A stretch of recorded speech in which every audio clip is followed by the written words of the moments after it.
Welcome to another edition of the Economy and Politics Show. It's a Tuesday, October 20th, 2020, and we take our time to look at developments in the oil and gas industry. Today, we'll be looking at the petroleum industry bill and gas industrialization as a theme, but here are the various things we'll be discussing. The Nigerian Content Development Management Board has lauded the Total Ikike line pipe project. Federal government restates commitments to gas utilization to improve employment in Nigeria. And we'll bring you the Nigeria Stock Exchange Oil and Gas webinar, which is less than an hour from now. And of course, our main theme for today, the PIB and the gas-led industrialization and the benefits it will bring to Nigerian economy. Let's begin with the Nigerian Content Development Management Monitoring Board, NCDMB, which is driving the local content policy in the Nigerian oil and gas industry. It has commended Total Exploration and Production Nigeria and Pipe Quotas Nigeria Limited for the local content strides being recorded on the Total Ikike line pipe coating project. CDMB engineer Simbi Kesiye Wabote gave the commendation this last week Tuesday when he inspected the ongoing project. He hailed Total E&P for embarking on the Ikike project during the period of COVID-19 pandemic, describing it as evidence that the company believes in the Nigerian content development and the nation's economy.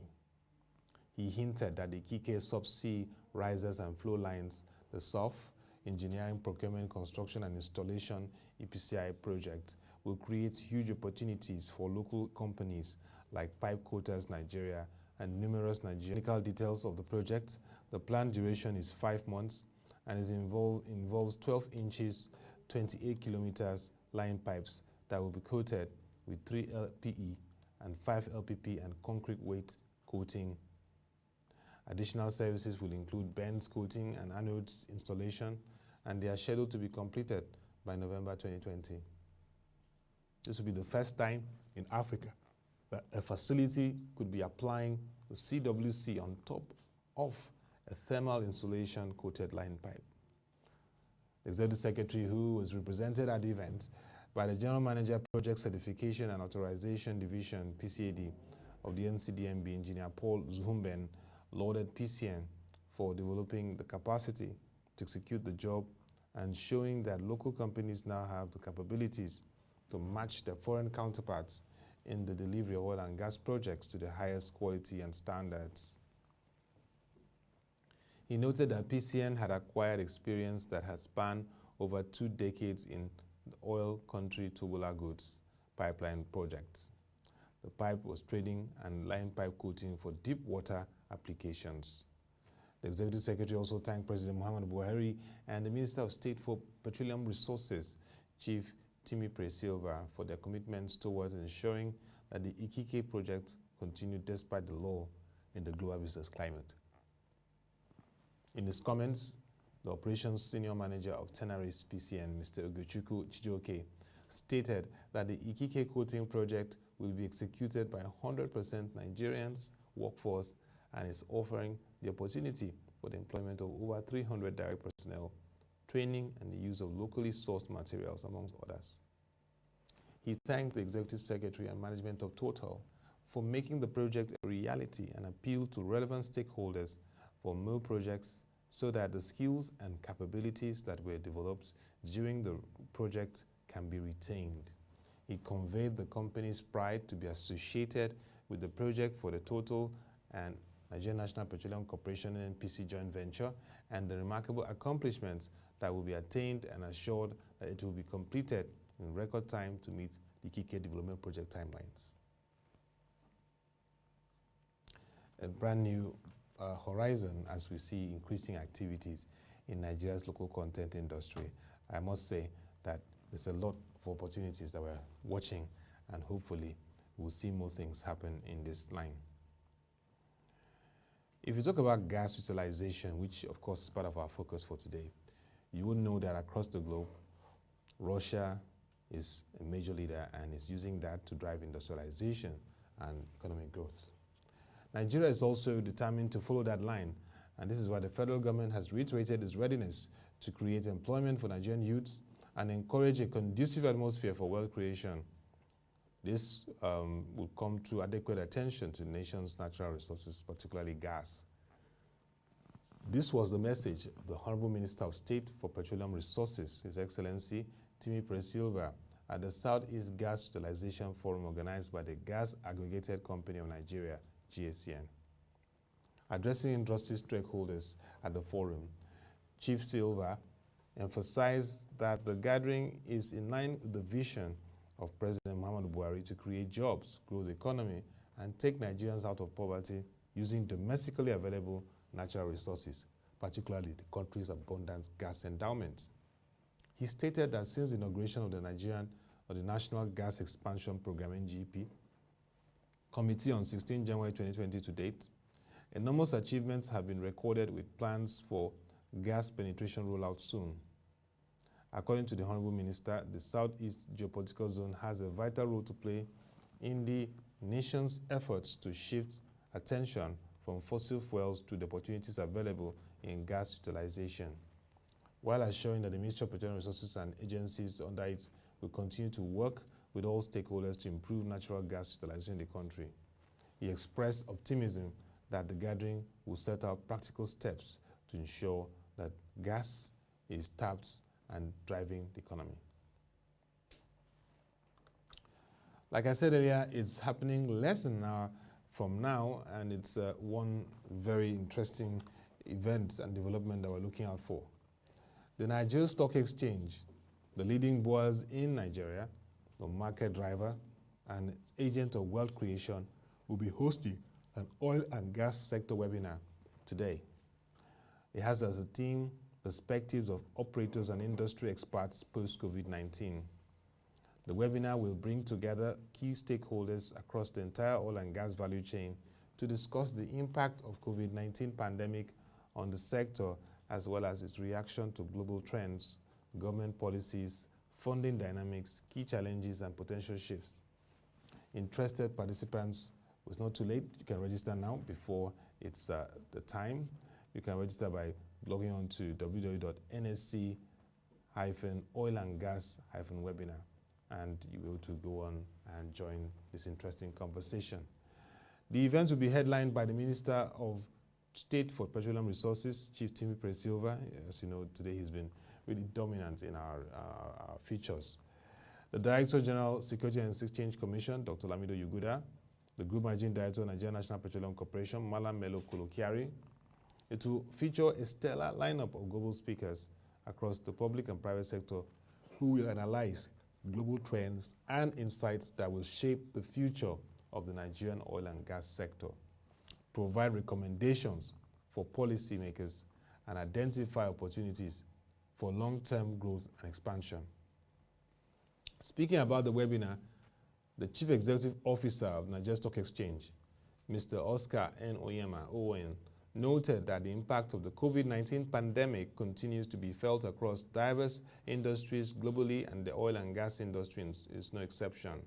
Today, the COVID-19 crisis has accelerated what was shaping up to be one of the industry's most transformative moments, the impact of which will likely felt throughout oil's global supply chains and ripple into other parts of the energy sector. Nonetheless, oil and gas will remain a multi-trillion-dollar market for decades, given its role in supplying affordable energy. The question of how to create value in the new normal is therefore fundamental, and one that we hope, according to NSC, to discuss in the webinar. NSC envisions that the insights gathered at the forum will lead to actionable solutions that can chart a more sustainable future for the oil and gas sector. Some of the confirmed speakers for the event include the CEO of Seplat Petroleum Development Company, Mr. Roger Brown, the CEO of Niger Delta Exploration and Production Company, Dr. Lai Fatona, Chief Investment Officer, Global Energy International Finance Corporation, Mr. Olivia Musat, Deputy Director, Securities and Investment Services, Security and Exchange Commission, Mr. Dulkader Abbas, President of the Association of Issuing Houses of Nigeria and CEO of WebTV Capital, Mr. Chuka Eseka, Executive Chairman, Argentile Capital Partners, Mr. Dekunle Adedeji, the CEO of Adova PLC, Mr. Lumide Adeosun, the CEO of Etana PLC, Mr. Mahmood Tukur, and the CEO of Axela Group, Mr. Bolaji Osunsanya. And also among the speakers are the co-founder and partner of Verod Capital, Mr. Eric Idiahi, and the CEO Stanbic IBTC Capital, Mr. Funsho Akere. The head oil and gas coverage Reminiscence Capital UK is Mr. Alex Buganski, oil and gas industry expert, Mr. Rolake Akinkube Filani, and the partner and energy industry leader for West Africa, PricewaterhouseCoopers, Mr. Pedro Omoto Mehen. Those are the quality of speakers we expect to feature in the NSE Oil and Gas webinar. Let's get on to global updates on what's happening in the international oil and gas space. The first major, according to oilprice.com, is that COVID-19, yes, that's one of the big disruptors this year, is killing another oil rally. So if you were expecting to see an oil rally, blame COVID-19 for slowing it down. Now, yet another oil price rally has been cut short by COVID, with eases climbing in both the US and across Europe as hopes of speedy oil demand recovery fade. As of Friday last week, oil prices retreated once again on concerns about a second wave in Europe and a third wave in US, France reported. Currently, more than 30,000 positive cases were recorded as of last week, Thursday. Many countries in Europe are reporting cases far higher than the peaks they saw during the first wave. Also on Thursday last week, the US reported more than 60,000 cases for the first time in more than 2 months. That's just for you to take note of how the pandemic is really affecting global economy. Let's get on to the updates. First, the OPEC Plus have committed to guarding against a price decline. OPEC Plus says they would not let oil prices crash. Again, according to OPEC Secretary General Dr. Mohamed Bakindo. Speaking on this, he said, "I want to assure you that OPEC non-partnership will continue to do what it knows best by ensuring that we are working to address the relapse into what can be a historic plunge, and we are working to avert that."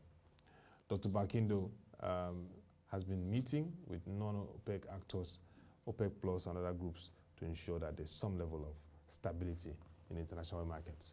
OPEC Plus also is looking at a cohesion, and that cohesion, according to the reports, are beginning to fray. Top officials say the group will guard against another price slide, but the tensions that we are seeing within them are mounting. OPEC production cuts compliance is still around 100%, but the coming months will see that figure fall. That's what that projection is. So all producers have to watch out, including Nigeria, on this trend. Now let's look at the International Energy Agency, IEA. It's talked about the market being stabilized but remaining fragile.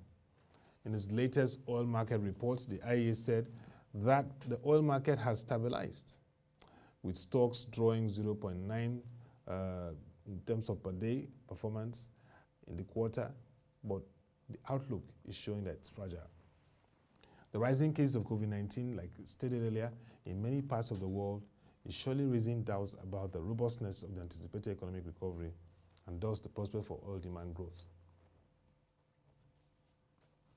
The European Union, on its part, is considering binding methane emissions standards.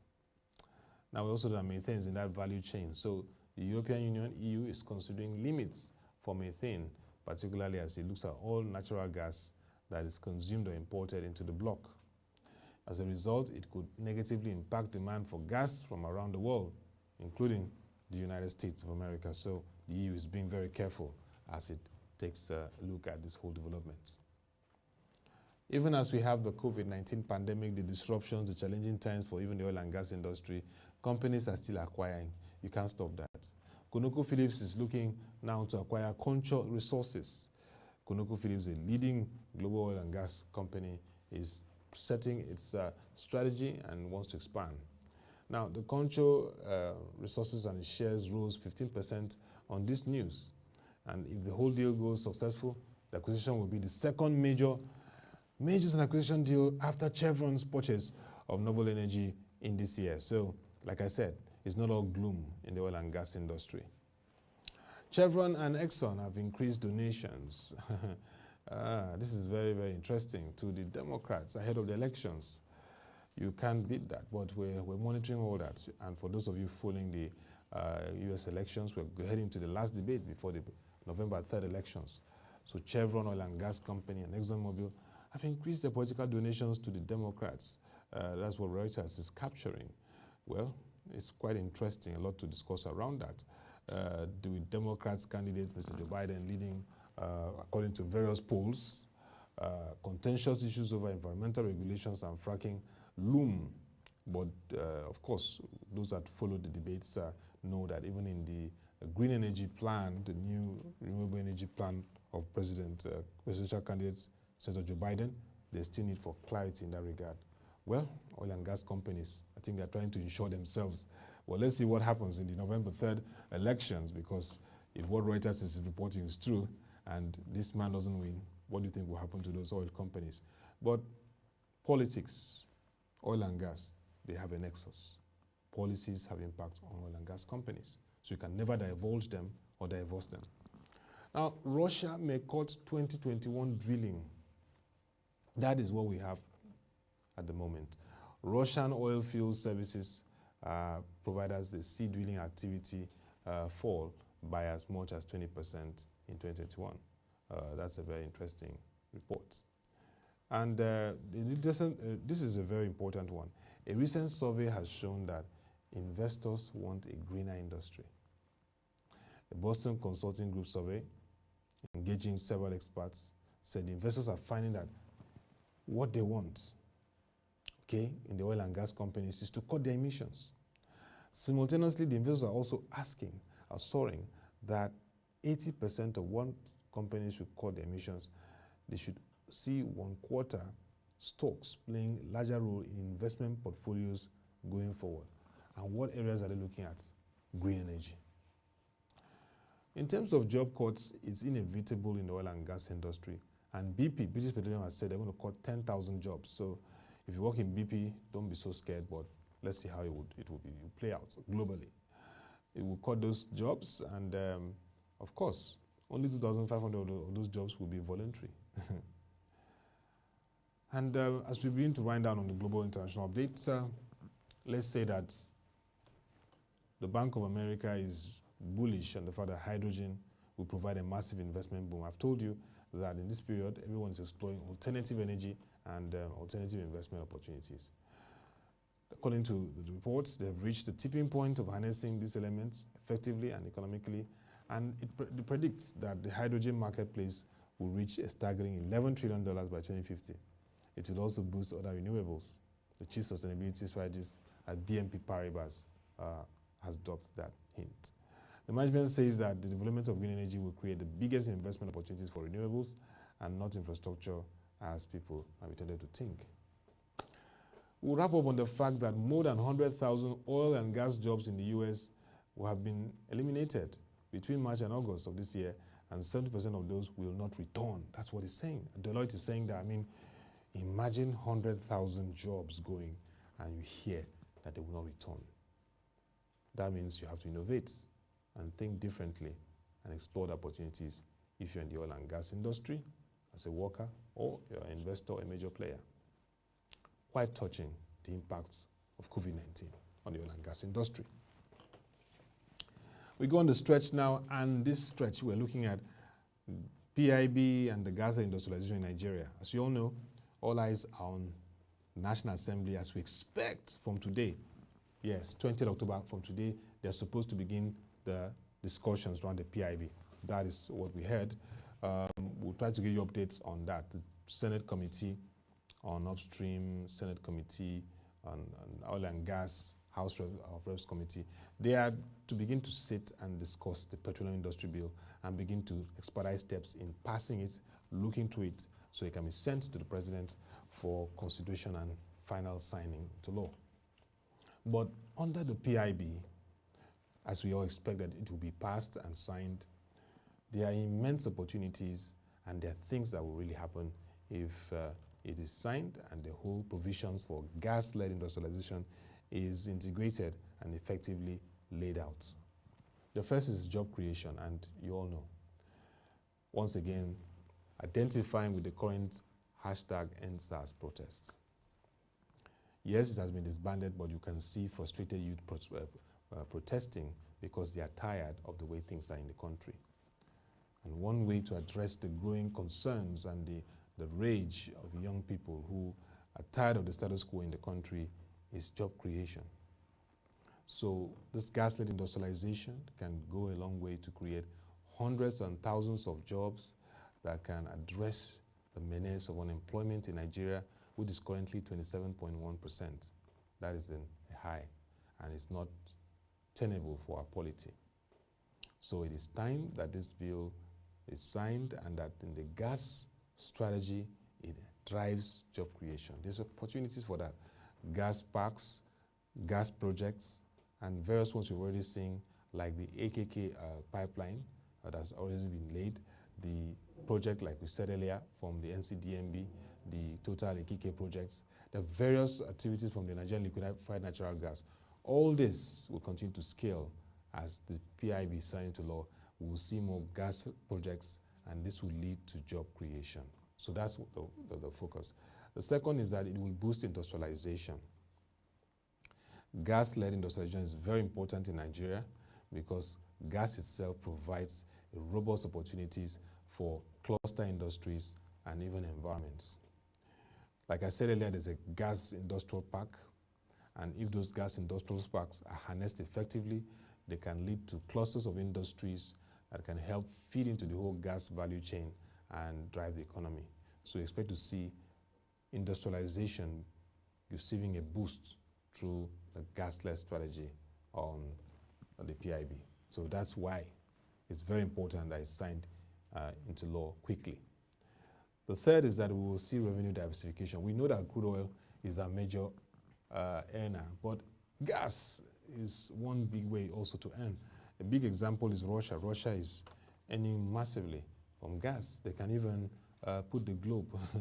They can call the shots for Europe. Europe has to follow them because they know that Russia has huge gas. So if there's a disagreement and Russia says that they're not providing gas, Europe can really bleed and cry. So revenue diversification is very important for Nigeria. We've always said that Nigeria's economy is already diversified, but its revenue is not diversified. So gas provides effective ways of diversifying our revenue, which, of course, you all know that the Minister of Finance, Budget and National Planning has said one of our major fiscal challenges in Nigeria is the revenue issue. Number 4 is the fact that we can get alternative energy. As a country, we know that we need power as a major infrastructure to drive economic growth. And gas has shown that it can help as a robust, clean source of energy for the country. With huge gas reserves in the Niger Delta and also across various, the middle, close to Middle Belt Trough, there's a huge opportunity for us to harness all the gas reserves and create those infrastructure enablers for various power plants. And a good example is in Akwa Ibom State, where you have a huge opportunity of gas reserves and activities down the coastline. This can connect to the power plants developed in that state, and they can also support the activities of other power plants in the country and help boost alternative energy. So that's just an example of how we can harness gas and drive energy. And number 5, this will attract new investments. With the signing of the PIB and the components of the gas strategy, we will see huge investments come into our economy. We will see venture capitals, we will see various groups invest because they now see clarity in the whole gas value chain. And that will help because apart from those investments, we can see some various gas companies flourish, evolve, and even go on to the markets to engage.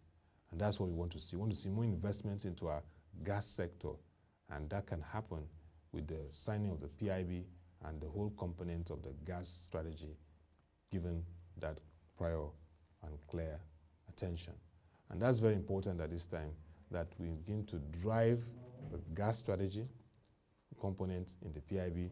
So this is a big call once again to the National Assembly to please take it seriously, deliberations, review, and the signing of the PIB. It needs to be done on time so that the President can receive it, look through finally, and sign it. We've done it with the Company and Allied Matters Act 2020. We've done it with the Finance Bill. PIB should not be an exception, which can help unlock opportunities and drive gas-led industrialization in Nigeria. And that will be all for today's edition of the Economy and Politics Show. What are your thoughts around the PIB and the gas-led industrialization in Nigeria? Please send your thoughts and comments to news@proshareng.com. We'll respond to you appropriately and make your comments read also and acknowledge them. Also, you can visit our website, www.proshareng.com. As you get to our site, scroll on the right, down sections, you will see oil and gas. There we give you all the developments that are happening in the oil and gas industry, reports globally at the African region and in our country. And all those activities are very good for you, for researchers, for analysts, for even students in petroleum engineering. Whatever has to do with oil and gas, we got you covered in that section. And don't forget that later by 10 a.m., we'll give you the very interesting market review where we bring you developments in the financial and capital market as it relates to the economy. And also, like I said earlier, the Niger Stock Exchange Oil and Gas webinar is going on from 10 a.m. You can join at WebTV NG for updates, social media coverage of that very interesting conversation around the oil and gas industry. To come your way again. Let's make this happen tomorrow, same time. Thank you for watching. Have a nice day and stay safe.